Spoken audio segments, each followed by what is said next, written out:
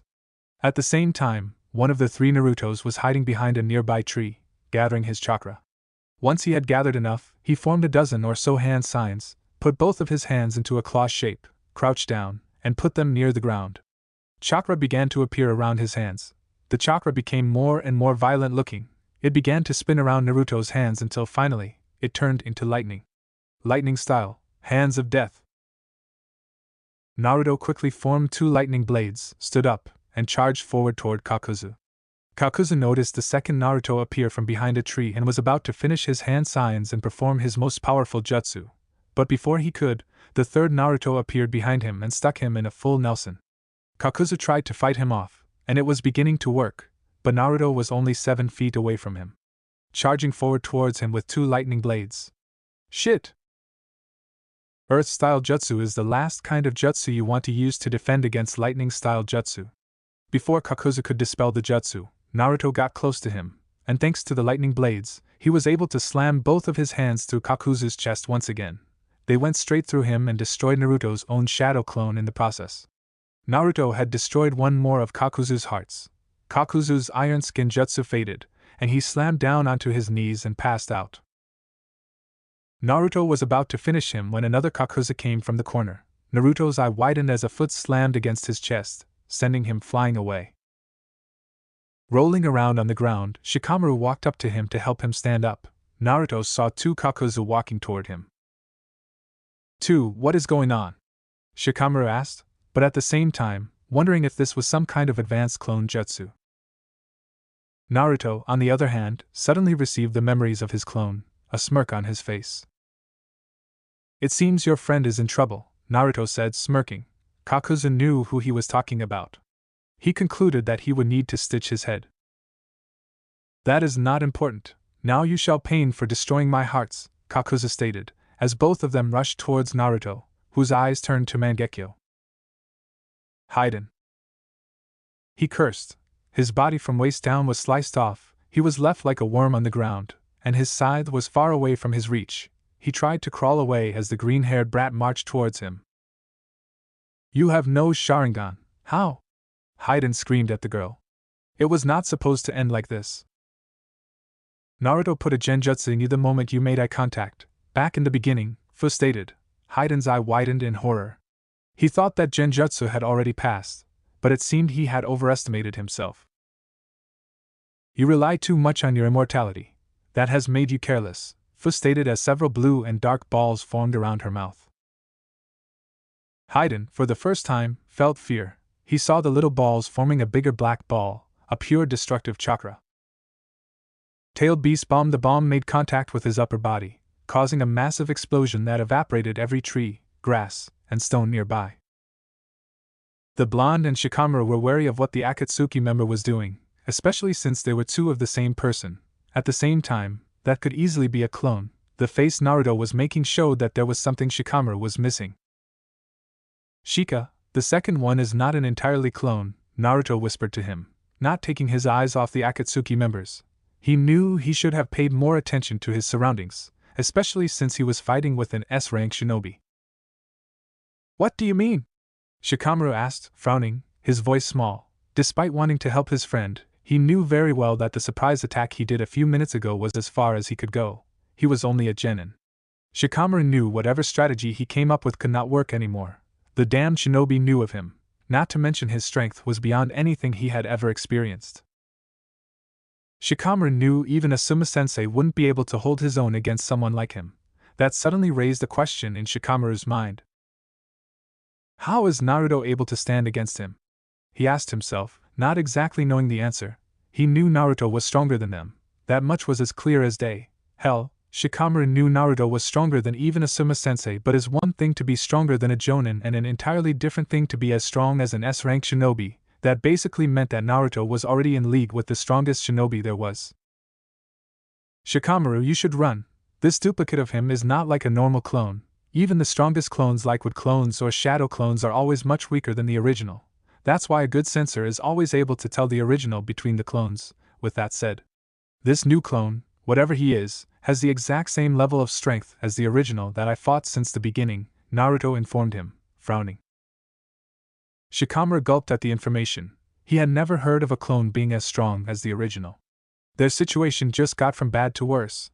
At this rate, Shikamaru knew they could never win even with Asuma-sensei around to support them. Naruto was silent, his mind thinking about how he could achieve that. There was only one possibility that came to him, but if that were the case, then where was the third one? Naruto grabbed Shikamaru's jacket before jumping away as fast as he could just as a fist collided to where Shika was standing a second ago. The fist caused debris to fly everywhere as the shock wave sent them flying. Naruto pulled out his katana, cutting every rock that was sent flying in their direction. Landing on the ground, a second Kakuzu appeared prepared to crush Shikamaru with his kick enhanced with Earth Chakra. Naruto's eye made contact with the second Kakuzu just in time to throw him in a Genjutsu before again dodging the lethal attack. As the smoke cleared, Naruto was on his feet, Shikamaru was lying on the ground, and a rock had hit his chest. He rubbed his ribs in pain, knowing he was only a liability to Naruto right now. Naruto didn't have much of a reaction to seeing three Kakuzu with the same level of strength in front of them. So he has 3 hearts left. I see he can use any of his hearts to create an exact replica of his, with the exact same level of strength, durability, and everything. I will need to use Mangekyo, but even I can't win against 3 S-rank shinobi at the same time. So this is your secret jutsu. You are using your hearts to create a perfect clone.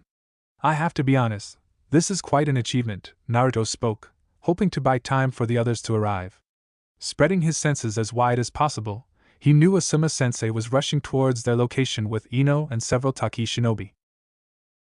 Kakuzu had no visible reaction to what the blonde said, except his eyes widened for a second before going back to normal. He wouldn't allow the brat the satisfaction of knowing he caught him off guard. This is beyond what Itachi informed us. It is one thing to say he is high Chunin level at best and an entirely different thing to be S-rank shinobi. No, Itachi must have either upheld information on purpose or something happened that he wasn't aware of. The leader won't be happy with us.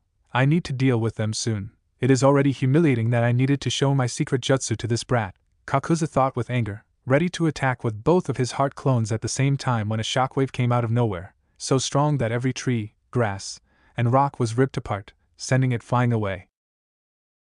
Kakuzu used chakra on his feet to keep his balance as the wind slammed against him, trying to take him away. The moment the shockwave hit, Shikamaru didn't even have time to understand what was happening before he was sent flying, but Naruto grabbed the jacket around his shoulder, keeping him from flying away, using his chakra around his feet to keep himself steady. Naruto saw the large explosion very far from them. The smoke had already reached 100 meters, knowing of only one person who could cause something like this and was nearby. I hope you won the fight, Fu, Naruto thought, knowing the tailed beast bomb was very costly, especially when the Jinchuriki is not a perfect one. While Fu could use the mini Jinchuriki form for a few minutes, that still was far from a perfect Jinchuriki like Killer Bee or Yagura. After the shockwave went away, the landscape around them had changed drastically. Every tree was ripped apart from its roots, leaving behind only a hole where the tree should have been, and many tree parts, branches, and rocks broken to pieces were all around them. The vast forest that was in front of them just a minute ago now was reduced to a desolate landscape, with no life anywhere. The birds had flown away before the shockwave arrived, but that wasn't the same as the other forest animals, but now wasn't the time to mourn about it. Kakuzu glanced in the direction where the explosion came from. He knew if Hidan was hit directly by whatever that was, then his immortality would do little to nothing to help him. Is the bastard really dead? He asked himself. If that was the case, then he knew whoever was fighting the idiot was headed here right now to help the Kyuubi Jinchuriki. Stupid idiot, I always told him he was careless, he thought, and just as he thought of attacking, a man landed in front of the blonde brat. Kakuzu recognized his face almost immediately. He had quite a big bounty on his head. Asuma Saratobi stood in front of his students, his blades ready to fight the enemy. Ino was behind him, checking on Naruto and Shikamaru. Asuma analyzed the enemy in front of him. He didn't recognize the man. The green-haired girl wanted to come with them, but the Taki shinobi ordered her to stay behind, stating that she was too valuable to be put in danger. Asuma had wanted to point out that she had fought an S-rank shinobi and apparently won, but this wasn't his village, not his shinobi, not his problem. Ino, take Naruto and Shikamaru away. Let me deal with this, Asuma ordered, his voice leaving no place for discussion. He would protect his students, and that was his job as a sensei, to protect them. Naruto took a step forward, clearly not agreeing with what his sensei was saying. With all due respect to Asuma-sensei, I can help. You can't win even if it were just one of them, Naruto spoke from behind him, slowly walking and standing beside him. Asuma was about to say this was an order when Kakuzu made his move, showing up in front of him. Asuma just barely had time to counter it with his blades enhanced with chakra. His fist collided with his blade, but it didn't manage to cut his skin. The ground around them started cracking, the Jonin barely holding one of them at bay when the second one showed up behind him. Shit, Asuma thought, knowing he had no way of dodging, but Naruto punched the second Kakuzu. But that left him wide open from the third Kakuzu, who took his opportunity to slam his fist, sending Naruto crashing to the ground, his fist strong enough to crush his ribs to pieces as blood erupted from his crushed chest. Naruto, Asuma thought, shocked, but just like that, Naruto disappeared into smoke. Clone? Kakuzu thought, when did that bastard do that? I never made eye contact with him, Kakuzu thought before his eyes widened. Wait, that moment when his thoughts interrupted with Naruto above him with one red Rasengan on his hand and a kunai on his other. But Kakuzu wouldn't fall for this again, sending his fist flying towards the brat. The blonde immediately threw the kunai towards him, disappearing and reappearing right in front of him, and where he stood a moment ago was a kunai. He switched places. Before he could think, Naruto created a second red Rasengan before slamming his two powerful jutsus on his chest. Only one of them was enough to cause a large explosion, but two of them created a firestorm around them, causing everything to catch on fire. Even his teammates weren't saved as their skin was burned in some areas from the incredibly high temperature around the area. As the explosion cleared out, the crater created by the jutsu had caused the ground to turn pitch black, releasing smoke in some areas, which meant the temperature was high enough to melt rocks. Kakuzu had chosen that moment that the smoke was everywhere to gain distance from them. His second heart returned to his body. Asuma was mesmerized by the power shown by his student but noticed that he was on his knees, tired, his hands were seriously wounded, and sweating from his face. His breathing was labored. The Jonin turned his attention back to the S-rank shinobi, who was doing several signs before slamming his open hand on the ground. We will fight again, and next time you won't be so lucky, were his last words before disappearing in a puff of smoke. Asuma still looked around, wanting to make sure they were truly safe before calling it a day. It's safe, sensei.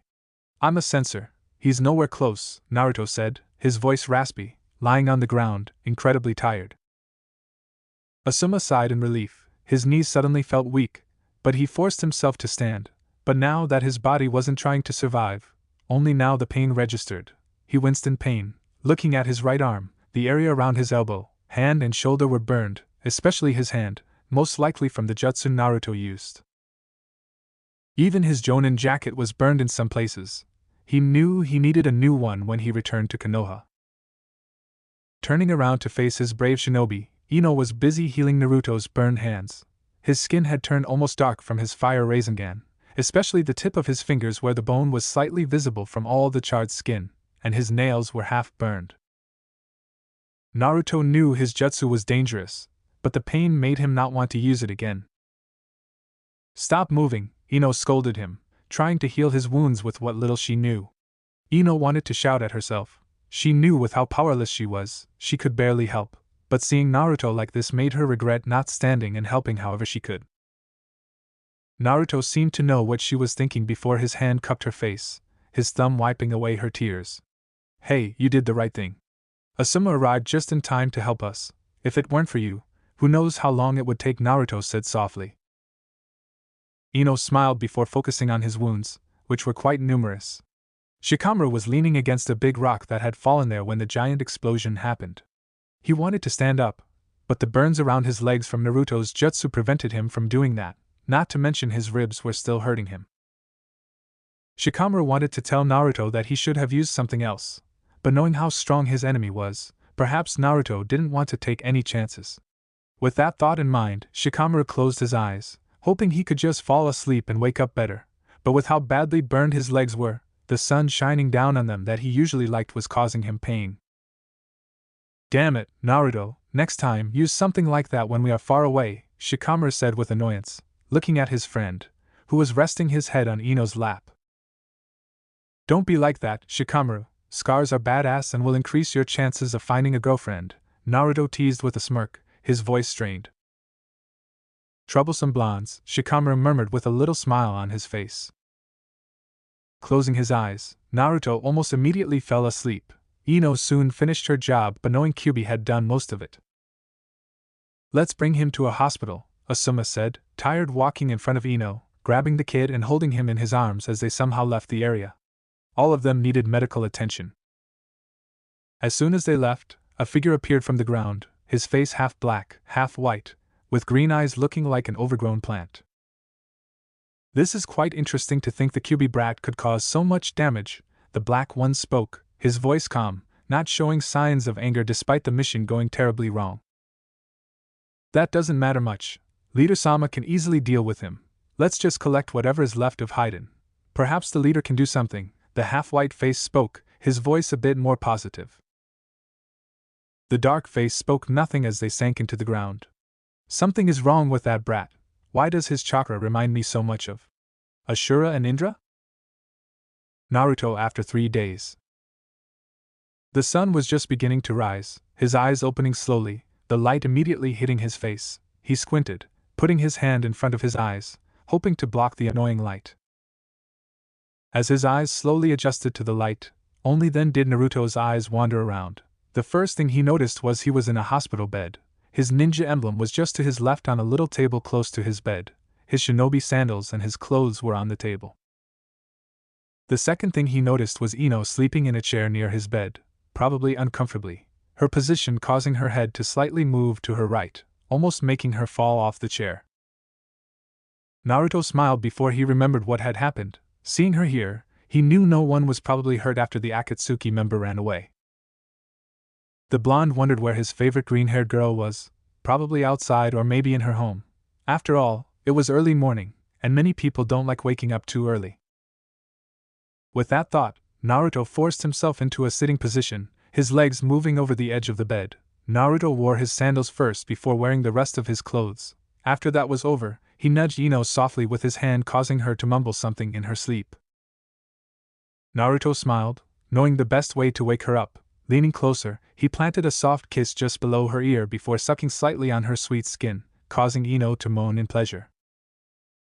Naruto thought this would wake her up. Whenever they kissed, he would do this sometimes, knowing how much she enjoyed it, but much to his surprise, her eyes were still closed. While Naruto hadn't slept with her yet, he wondered if she was a heavy sleeper. Kissing her again made her moan out his name before moving her neck to her right, giving him more access to her neck. Ino. I know you're awake. Stop pretending you're sleeping, Naruto whispered softly in her ear, his voice sending shivers to her core, making her feel like a burning fire. Opening her eyes, she pouted in annoyance that Naruto was back sitting on his bed with a triumphant smirk on his face. Knowing a single kiss like that could cause her so much pleasure, Ino bit her lower lip, imagining how much more Naruto could do with those lips, an image of her favorite blonde, his head just between her thighs kissing her. She blushed furiously at the thought, before she set her eyes on Naruto like a hawk. Naruto arched an eyebrow at her sudden change of emotions, Before he could ask what was going on, Ino stood up from her chair, cupping his face with her hands. She kissed his lips. The blonde was taken aback but quickly returned the gesture. His hands moved to her ass, giving it a light squeeze. Ino moaned, enjoying the way Naruto's hands felt on her skin, sitting on his lap. She started grinding her body on his like a rabbit in heat. Naruto felt her breasts on his chest. His cock got harder. From her, something Ino noticed immediately, poking her thighs that were soaked wet, making her blush furiously, still kissing Naruto. Just as things were about to go further, Naruto suddenly pulled away, much to Ino's disappointment, but before she could voice it out. "Asuma-sensei is coming," Naruto said. That was enough for Ino to stand up, a bit of her desire going away, but her eyes noticed the bulge on his pants. Her eyes widened slightly at the size, making her hot all over again, but Naruto quickly covered himself. He wasn't exactly comfortable with Asuma walking in with him like that. Ino understood it before sitting down, but she felt something between her thighs, almost like a fire spreading, crossing her legs in hopes of easing the feeling, but it worked only for a second. The door opened, revealing Asuma, who stepped inside, followed by Shikamaru and a smiling Fu, holding an unopened bowl with ramen. Her eyes brightened at seeing her favorite blonde. "Naruto-kun, is good to see you awake," Fu said/shouted, walking in front of Naruto, who smiled at her, rubbing the back of his neck. Ino paid extra attention to how Fu was acting towards Naruto. It didn't take a genius to know the Jinchuriki girl had feelings for the blonde Jinchuriki. Ino expected that to bother her, but instead, she felt. She wasn't exactly sure, but she didn't feel irritated, maybe because Anko was also Naruto's girlfriend. She still remembered her talk about how they could share Naruto. While Ino was still unfamiliar with how this thing worked, she had to admit that Anko's body was very attractive, something she felt more every time she trained with the snake mistress. Ino smiled at the image of her Naruto smiling. She knew how the village viewed him. Despite doing nothing to them, she knew her blonde deserved love more than anyone else in the world. "I brought you ramen. I first thought of flowers, but now I know you. I knew you would appreciate ramen much more," Fu said with a cute smile, handing the ramen to Naruto, whose eyes turned to stars.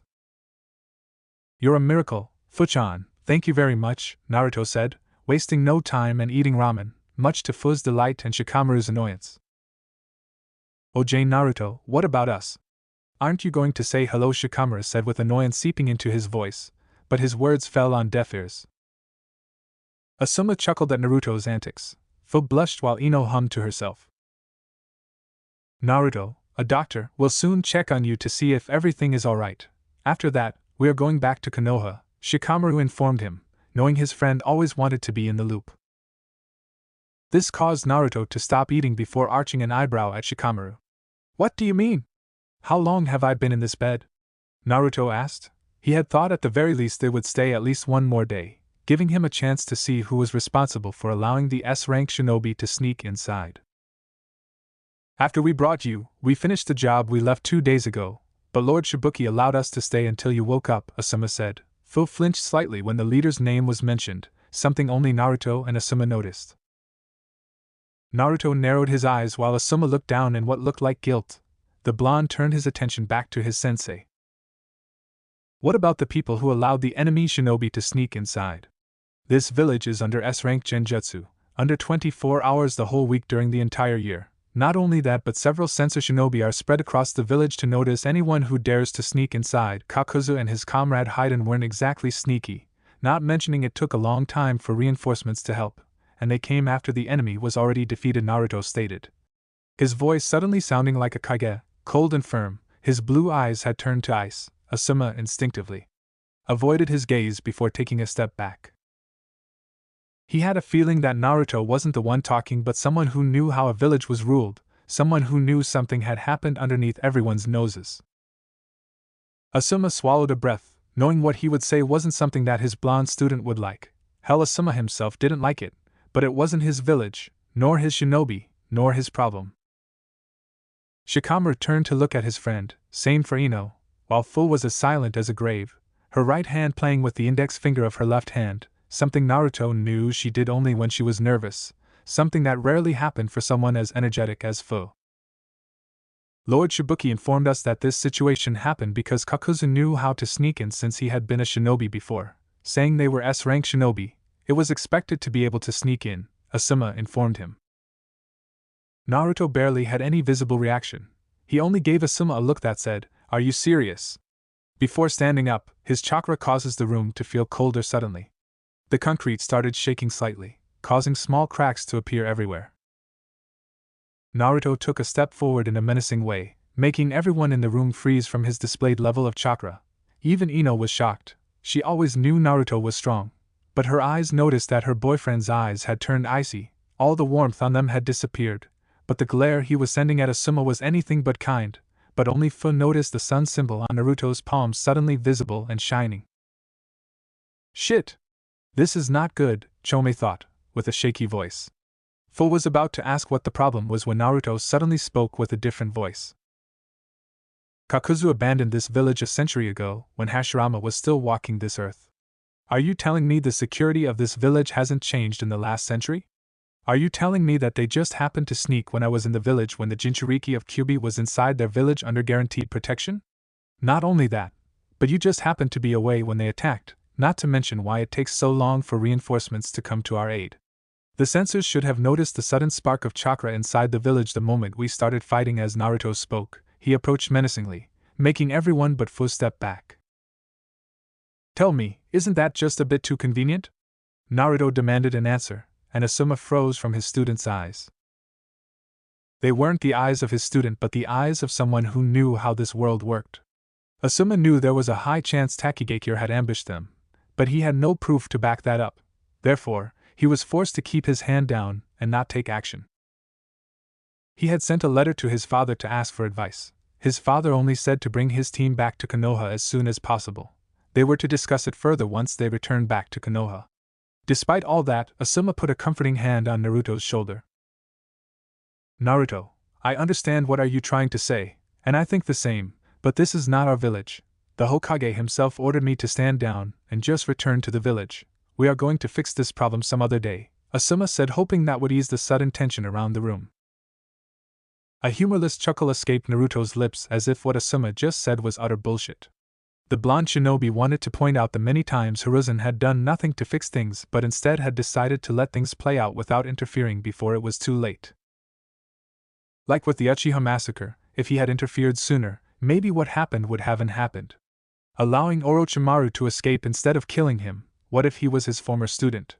He was the leader first and teacher second. It was his duty as a Hokage to put him down to end the misery that Orochimaru had caused amongst the many men, women, and children he had kidnapped to experiment on, but instead of doing that, to bring justice for the deaths of innocent people he killed. Instead, he had just stood there and watched as Orochimaru walked away, allowing him to destroy more lives. The same was for Jiraiya. If he had tried to kill Orochimaru instead of trying to convince him if he used Sage Chakra, the snake Sannin would be dead now, but instead, just like his sensei, he allowed him to run away. Naruto wanted to point out the very existence of Root. They were a private military under the command of Danzo. How can any leader of any village allow someone else except himself to have military power? Not only that, but killing Danzo could endanger Konoha, who knew what kind of order Danzo had given to his subordinates in case of sudden death. But Naruto didn't say any of that. Instead, he just scoffed. Fix later. Sure, Naruto said before walking away from the room. Naruto, Ino called out, but the blonde just slammed the door behind him before rushing outside. As he jumped from tree to tree, Naruto felt the fresh air on his face, easing the anger he was feeling right now. Soon he landed close to Fu's home, located in a tree house. The birds were chirping all around him, a song for Naruto's ears, who was in a sitting position on a tree branch, his back leaning against the tree trunk, his legs stretched out, one hanging outside of the branch, his blue eyes looking at the river nearby, the water splashing against the small rocks, fish jumping out of the water to catch small insects, his ears filled with the sound of birds singing. Closing his eyes, he felt his anger slowly disappearing as if it was never there. Naruto didn't know how long he had been there, but he felt at peace. Soon he heard the sound of someone jumping from tree to tree. He didn't need to open his eyes to know who it was. As soon as the sound of someone landing on the tree right next to him reached his ears, Naruto spoke. Fu-chan, how are you doing? Naruto asked. Knowing what he had said back in the room, he knew Fu had already put the pieces together just like him. Someone from her village had betrayed her, and had basically sent her to die. Fu stood silent for a few seconds, her right hand playing with her index finger. I am not sure. Usually I'm one who tries to cheer everyone up, but right now, I'm not sure what to do, she said sadly with a downward look. Sitting on a branch just like Naruto, who opened his eyes, forcing himself into a sitting position, his eyes turned to look at Fu, who, after everything, managed a cute little smile. Fu-chan, what if I told you that I could make sure you could live in a place where no one will ever look at you in that way again, where you will be accepted and happy? Naruto asked, Fu's eyes suddenly filled with a burning fire. What is this place? Fu asked with hope in her voice. Despite not knowing him for long, Fu felt in her heart that she could trust Naruto. He saved her life from the Akatsuki member. He had always been gentle with her, always giving her those beautiful smiles that she enjoyed, his blue eyes reminding her of waterfalls, full of life. Naruto opened his mouth and told her of his plans, some of them. Still, he kept many of them hidden, but he gave her a brief summary. Fu listened to what Naruto said, her mouth opening wider as her favorite blonde talked. After he was finished, he looked her straight in the eyes. What do you think? Her answer was immediate. Fu jumped to his chest, almost making both of them fall off the tree if it wasn't for Naruto using his chakra around his feet. Yes, I would love that, Fu exclaimed at the top of her lungs, hugging him tightly. Naruto smiled, her mint smell around her. He quite liked the feeling of her skin against his face. The blonde hugged her back. We are Jinchuriki, Fu-chan. We should always stick together. It had been a week since the mission on Taki. The blonde said goodbye to Fu and hugged each other. Naruto promised that she wouldn't be alone for much longer. After the upcoming Chunin exams, you won't be alone anymore. After pulling away, Fu surprised everyone but Ino when she kissed Naruto's cheek. The blonde had blushed, scratching his cheek in embarrassment before murmuring and I liked it when he thought only Fu could hear him. On their way back to Konoha, Naruto had been quieter, something everyone understood why. Taki had betrayed them, and they literally did nothing but walk away with their tails between their legs. Shikamaru didn't voice it out, but he really disliked that the Hokage had done nothing, but since Asuma-sensei was his son, he had held his tongue. The same, of course, didn't apply to Ino, who did more than voice it out, screaming, claiming they should have beaten their asses. Asuma had tried to calm her down, giving excuses that even he knew wouldn't work. That went on until Naruto told Ino to stop. No point in crying over spilled milk. At night, Ino and Naruto secretly shared a bed, but nothing happened except a few kisses here and there. Touching and cuddling, during their makeout session, Naruto would squeeze Ino's plump ass, earning a moan of pleasure from the other blonde, who loved the feeling of Naruto's hand on her skin. It always sent shivers of pleasure, her core clenching in need. The blonde's hand gripped her breasts through the fabric. Ino moaned into the kiss, hoping no one could hear them. Thankfully, Naruto had made sure to put a silent seal before starting their training session. Soon the team reached Konoha, and Asuma told them they could leave since they weren't needed in the office for the report. The team had quickly dispatched. Still, Naruto knew Asuma didn't want him in the office for fear of blowing up at the Hokage and perhaps saying something he shouldn't. Naruto walked Ino to her house. The girl gave Naruto a quick kiss before stepping inside, swaying her hips on purpose, knowing it aroused him. Naruto wanted to spend the night with Ino, but her parents were at home. Therefore, Naruto made his way to his house, hoping that Anko was there. Lemon. Arriving at his home, the door opened just as he was about to open it, Anko hugging him close. Naruto quite liked the feeling of her body against his, stirring something on him, feeling her DD-cup breasts on his chest. They stand there, hugging in his entranceway, for a minute or two, and then she says, "Will you?"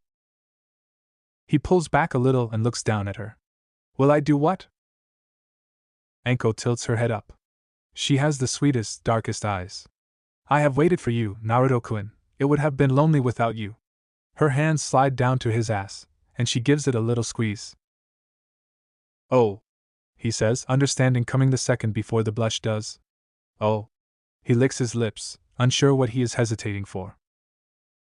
She must notice because she reaches around and cups him in her hand, which only makes him swell faster. "I could make you feel better," she says, her voice dropping to a subtly lower register, one that comes out sounding almost like a purr, and he's utterly lost. He leans down and kisses her, digging his hands into her thick brown hair, feeling the silky way it slides through his fingers. He can feel the smile on her lips as she kisses back, and it makes him a little unsteady on his feet. The hand she has on his ass squeezes, pulling him closer so that his dick is pressing into her soft stomach. He breathes out. Anko pulls her mouth away long enough to whisper, "You're so hard already." Then they're kissing again, and her tongue slips into his mouth, licking at his, and he groans softly. Because it is so hard for her to want her so badly he can hardly see straight. But that's okay. She can see both of them. She has him by the belt loops, and she's leading him to the kitchen, where she stops. Then pushes him against the counter and kisses him some more, her fingers going to the buttons of his shirt. She abandons his shirt halfway, her hands sliding lower to mold over his hard dick and squeeze, and he gasps. "Anko," he whispers, half protest, half plea. "You're so." He doesn't know what he means to say. Brash. Amazing. Forward. Perfect. "I'm so glad you're here," she completes the sentence for him. Then she takes his hand and slips it under the hem of her skirt. He slides his fingers up her thigh, then reaches around to cup her bottom, and freezes when he realizes she's bare under her skirt. "You're not." He trails off, his dick giving a slow twitch, and he swears he'll finish a sentence soon. She smiles up at him. "Is faster this way." "Oh," is all he can say, helplessly aroused. She's been walking around like this, she answered the door like this, only a flimsy skirt between her naked body and the world. He cups her ass and holds her body against his and kisses her neck, his other hand drifting up and down along her side, the full swell of her breasts brushing against the inside of his wrist. On his next pass upwards, he draws his hand inward, so that he can rub his palm over her breast. "Yeah," she moans into his mouth, and turns slightly so that he can get his whole hand on her, and he groans and squeezes. She's so soft and full, and he can feel the hardness of her nipple even through her brow. She draws back just enough to reach for his shirt buttons again, and it's a confusing tangle of limbs between their bodies until she finally untucks and slides his shirt open and off his shoulders. Then she pushes the sleeves down, and he has to let go of her to pull his hands through the cuffs. He lets the shirt fall to the kitchen floor, and before he can even reach for the hem of her blouse, she's pulling it over her head. The bra she's wearing is lacy and pale blue, and he can see the pink circles of her areola through the gaps in the lace. Her nipples are pressed hard against the fabric, straining, and her boldness makes him bold. With a deep groan, he leans down and presses his mouth over one of the hard little nubs. He licks and sucks at it through the bra, soaking the lace with his spit, and her hand is on the back of his head, urging him on, and God, he wants his mouth on her skin. Moving to suck the other nipple, he reaches behind her, under the thick curtain of her hair, and begins to unfasten her bra. It comes easy to him, with his dexterous tailor's fingers, and he slides the bra away. Her breasts bounce as he lifts the cups away from her, and he drops the bra immediately to the floor, he's so eager to get his hands on her. Her breasts are so large and soft and heavy and they overflow his long-fingered hands, and he sucks on a hard nipple, squeezing carefully. Anko moans and runs her fingers through his hair. "Naruto. I love it when you do that," she breathes. "MMH," he groans, and pulls his lips away from her nipple. It's fast and hard now, and he gives it one more lick before moving to the other side. He's aching in his pants, so hard and turned on he's leaking right through his briefs. He gives her nipple one more slow suck, thumbs the other one, and straightens to kiss her. Anko's nipples slide against his chest briefly before she leans in closer, and all he can feel is the warm softness of her breasts. Then her hands are slipping down his sides to his belt, moving inward, undoing his buckle.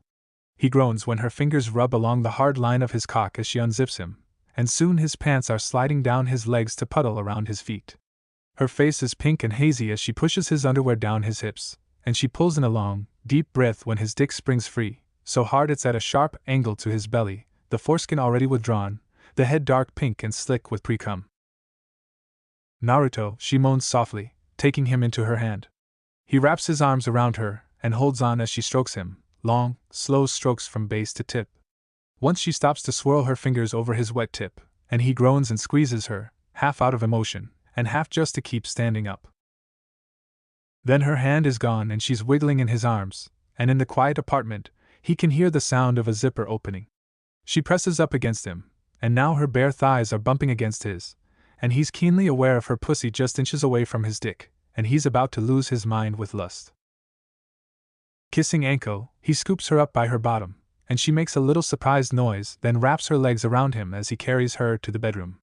He lays her on the bed there, then climbs over her, kissing her as he goes, her thigh, her hip, her belly, her collarbone, her neck. "Oh, Naruto, I want you," she moans, wrapping her arms around his shoulders and her legs around his hips. His cock rubs against her soft belly, leaving a line of slick on her skin. "I want you too," he pants, giving her a hot, open-mouthed kiss. "But I want to." He kisses her again instead of finishing the sentence, then crawls down her body to stand on the floor at her feet. Reaching out to grip her hips, he tugs gently and says, "Please scoot down." Smiling, Anko moves down the bed until her hips are positioned at the edge and her legs are hanging over, feet on the floor. Taking a deep, shaky breath, Naruto kneels between her legs and kisses her lower belly. Naruto runs a slightly shaking hand up her inner thigh, caresses a pale bruise, drawing in a deep breath to smell her, and when he reaches her center, he strokes her outer lips lovingly, using his thumb and forefinger to gently part her, to see the pink inside her. He loves everything about her pussy: the sight, the feel, the smell, the taste. The way she reacts to him touching her there, the way she moans when he slides a fingertip between her soft lips, feeling the wetness already slicking her up. Head spinning, he draws back to look at her. The bruises on her inner thighs from the last time they'd done this are almost faded away, just pale yellow smudges on her fair skin, and he kisses the one on the left, then the right, then trails wet kisses deeper down, licks at the tender crease between her leg and her pussy, and "Naruto, please," Anko moans. Closing his eyes, he takes a deep breath and smells her, so humid and real and delicious, and then seals his open mouth over her perfect pussy. "Yes, they're right there," she moaned in pleasure. Listening to her moans, he opens his mouth wide and presses his tongue out to slide between her lips, to lick deeper, and she's so wet inside it makes him tense his hips forward, though kneeling on the floor like this, there's nothing to thrust against. He wants so badly to be buried in that wet heat, to feel it grip and cling to his dick, to have her arms clutching him and her legs wrapped around his hips. But first, he wants to make her come. Another long lick, and "Naruto." She breathes. Hearing his name in her hoarse voice like that is still a thrill, and he groans as he seals his mouth over her mound and begins lapping at her clit. "Oh!" she cries out, and reaches for him. Her fingers slide through his hair and grip the sides of his head, trying to pull him closer, so he presses his mouth hard against her and sucks on her clit, moaning when she moans. He looks up at her body, and her breasts are pressed together by her arms, bouncing as she moves, the nipples big and hard. A hard tremor rocks her. "Oh God," she whispers, then, "Naruto, your fingers." Her pussy is sweet and soft and pliable, and it takes two of his long, strong fingers as easily and hungrily as if it were an open mouth. She whines and rolls her hips as he slides them in deep. She's hot as a furnace inside, and his mouth goes slack with lust for a second. But then he gathers himself up and runs his tongue over the hard little butt of her clit again, and he's back to rhythmically sucking and licking, and she's shivering and moaning, her body squeezing down on his slowly thrusting fingers. Naruto wants to take the hand he has curled around her thigh and touch himself with it, is drunk and needy and near mindless with arousal. But he holds off, he waits, because he knows how much better it will be if he slides into Anko untouched. So instead he nudges her leg over his shoulder and reaches up, cups and gently squeezes her full breast. "Yes, more please, more," she screams in pleasure.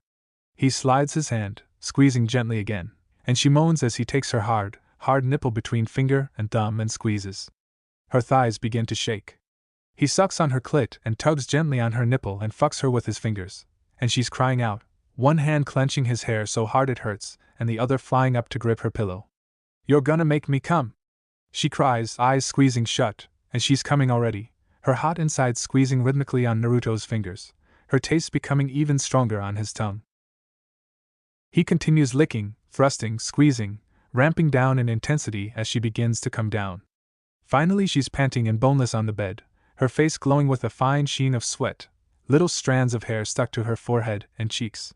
Groaning, dick aching, he gives her one more long lick before beginning to climb off the floor and up her body. He licks her mound, dips his tongue into her little navel, kisses the lower curve of her ribcage, then the swell of her breast, and takes her nipple into his mouth and sucks. It's gone softer, but it expands and stiffens as he sucks, and he moans at how big and hard it feels in his mouth. He tongues her nipple, feeling her hand go to the back of his head, rolls it in his mouth before pulling off, still sucking. It pops out of his mouth, and her whole breast sways slightly from the motion. He's so hard he can barely stand it. But he wants her to have a chance to recover, to get her breath back, so he moves to the upper slope of her breast. He kisses her neck, her cheek, then her parted lips, sliding his tongue smoothly inside. She wraps her arms around his neck and kisses back, the lethargy leaving her second by second, until they're making out with abandon, his hand cupping her breast and her hand squeezing his ass, his dick leaving trails of wetness on her belly. Anko, he whispers against the side of her face. Naruto, she coos. I want you inside me. He presses their mouths together again, then reaches down, grasps himself and rubs his tip up and down her wet slit. When he enters her, it's like sliding into warm oil, she's so slick and ready for him. Then she clenches around him with a low moan, and he has to freeze for a few seconds, panting. You feel so good, he whispers breathlessly, then opens his mouth against her throat in a wet kiss. Oh God, so do you, she answers. She rocks her hips and he groans, and he figures that this is about as in control as he's going to get. So he pulls back, almost all the way out, and glides back in slowly, loving the way her arms tighten around him the deeper he goes. He gives her another long, slow thrust, then pushes himself up on his arms and looks down between them. Her body clings to him when he slides out, and his dick is wet and shining in the dim light of the lamp. When he pushes back in, the hard ridges of his hips line up with the faded yellow bruises on her inner thighs, and that makes him want to make them darker. To claim her with his body, to mark her where only they can see. Still looking down, he fucks her faster than he has to close his eyes. Her fingers are digging into his back, pulling him closer, urging him on. His mouth is open against the side of her face, and he fucks her harder, harder, lost in lust and delicious, dangerous heat. Let me get on top, Anko says, her voice low and mouth close enough to his ear to bring up a rash of goosebumps. Okay, he breathes. He regrets the loss of her heat as he pulls away so that they can rearrange, but soon he's on his back, head propped up on her frilly pillows, and she's straddling his hips, reaching for his cock. Her fingers are cool when they wrap around it, they give him one stroke, too, and she whispers, "You're so hard for me, Naruto." All he can do is moan. He can feel his orgasm approaching, swirling and tightening between his hips and tingling in his cock, and he almost comes when she presses his wet head against herself and slides down his cock with a long moan, slowly enveloping him in her heat. Anko plants her hands on his chest and begins moving, slowly at first, just little curls of her hips that make her body clench inside, making him groan. Then she speeds up, using her thighs to move up and down on his dick. Her full, round breasts move and sway with the rocking of her hips, and Naruto reaches out to take them into his hands. They're so soft, and he'll never get tired of the way they're just too big for his hands. He gives them a light squeeze, then caresses her nipples with his thumbs. Naruto, suck them, please, Anko says, voice hoarse. Her eyes are heavy-lidded and glistening behind her eyelashes, and she leans forward to brace her hands on either side of his head. This puts her breasts right in his face, and even if he's not able to thrust as deep as that, it's a fair trade when he takes one of her nipples into his mouth and she moans. He sucks, feeling it swell even harder in his mouth, loving the slippery firmness of it against his tongue. Then he presses the flat of his tongue out to lick at it, lapping at her areola before giving the nipple one more suck, then moving to the other breast. Anko started to push down harder against his dick, moving faster, smearing wetness in his pubic hair as she slid up and down against him. She cries out, then her breasts are moving away, and Naruto loosely grips her waist as she sits down fully on him, taking his dick deep once more.